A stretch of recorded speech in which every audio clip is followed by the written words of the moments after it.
పాటలో ఉన్నది నా కూతుళ్లే మంచు విష్ణు. శ్రీకాళహస్తిలో కన్నప్ప చిత్ర బృందం శ్రీకాళహస్తి మహాత్యం పాట చిత్రీకరణ. ఈ పాటను మార్చి 19న విడుదల చేస్తామన్న విష్ణు. కన్నప్ప చిత్రంలో శ్రీకాళహస్తి మహాత్యంపై ఆడి పాడింది నా కుమార్తెలేనని హీరో మంచు విష్ణు వెల్లడించారు.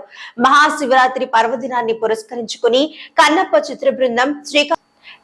చిత్ర బృందం శ్రీకాళహస్తీశ్వర ఆలయాన్ని దర్శించుకుంది. మంచు మోహన్ బాబు, మంచు విష్ణు, ప్రభుదేవ ఆలయానికి చేరుకుని శ్రీ వాయులింగేశ్వర స్వామి సమేత జ్ఞాన ప్రసూనాంబిక దేవిని దర్శించుకుని ప్రత్యేక పూజలు చేశారు. మీడియా సమావేశంలో మంచు విష్ణు మాట్లాడుతూ కన్నప్ప చిత్రాన్ని ఏప్రిల్ 25న విడుదల చేస్తామని, దీనికి భగవంతుడితో పాటు ప్రజల ఆశీస్సులు ఉండాలని కోరారు.